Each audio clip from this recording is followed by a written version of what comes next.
Olha, eu te confesso que a primeira vez que eu trabalhei com esse material do positivo, eu não respeitei a ordem.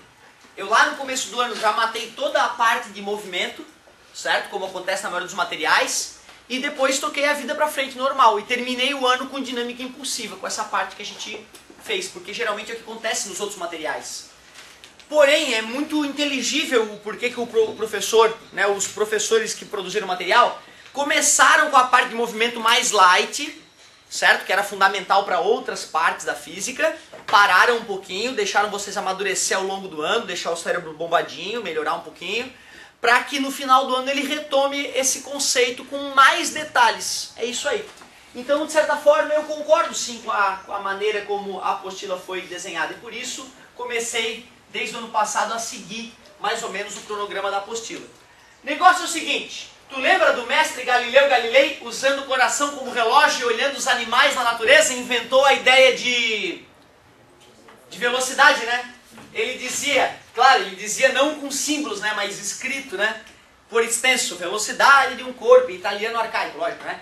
A velocidade de um corpo pode ser medida dividindo-se a distância por ele percorrida pelo tempo que ele demorou para percorrê-la, né? Tu imagina tu pensar nisso em frases, era muito mais delicado. Hoje é assim, a velocidade é a distância dividido pelo tempo. Onde esse ΔD, parabéns, é a variação da distância ou a variação da posição. Muito obrigado, amigo. Posição final menos... Que bonitinho. Então hoje, né, tá tão organizadinho que tem letrinha para mostrar que vou calcular uma variação, e qualquer variação nessa vida é final menos inicial. Então tá tudo organizadinho. Lembrando que esses símbolos começaram a aparecer lá por 1500, cada símbolo tem a sua história, né? O símbolo de igual tem a sua história, a barra de dividir tem a sua história, né? Então tu vê, os caras iam copiando de um livro para o outro, a cópia ia se deformando e com o tempo os símbolos foram surgindo. Lembra, por exemplo, da raiz quadrada? Lembra que o cara escrevia radite quadratum, aí depois RQ, aí só R, aí o R foi se deformando pelos copistas que não entendiam nada de matemática e queriam copiar rápido e se transformou no símbolo da raiz quadrada, né? Um R mal copiado, lembra? É mágico isso, né? É bonito. Bom, mas hoje o que eu vou te comentar é muito mais legal, cara. Porque essa ideia de velocidade desenvolvida por Galileu, ela é incrível para algumas situações, mas ela é meia boca para outras situações. A ideia de velocidade nesse formato, ela é fraca para resolver algum tipo de situação. Por exemplo, o cara está correndo na beira-mar, saiu da posição 200 metros, ele tem velocidade de 10 metros por segundo e vai ficar correndo. Ele saiu quando o tempo, tá? Ele partiu quando no relógio dele já marcava 15 segundos. E ele quer saber aonde ele vai estar quando o tempo for 35 segundos. Por exemplo, tá? Então eu dei onde o cara estava, na beira-mar norte. Vou fazer um desenho para vocês. Olha que beleza.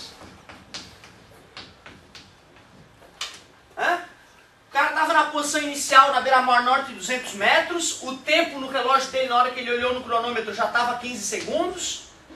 Ele estava com essa velocidade para lá, para o lado positivo, então ali está o 400 e assim vai. E eu quero saber em 35 segundos qual é a posição onde ele chegou.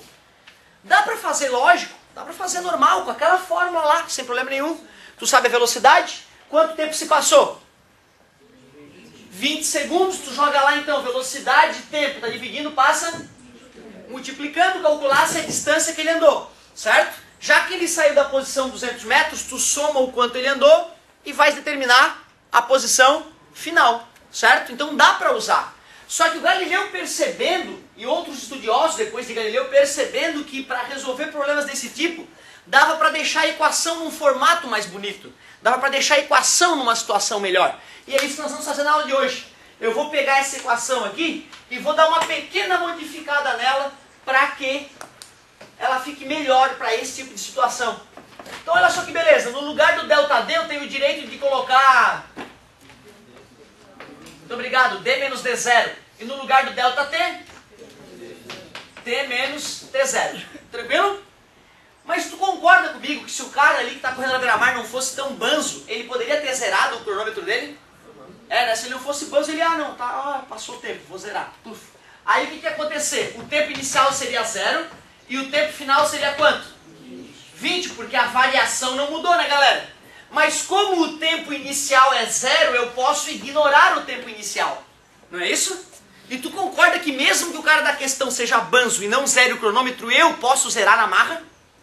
Posso ou não posso sempre zerar o meu cronômetro virtual?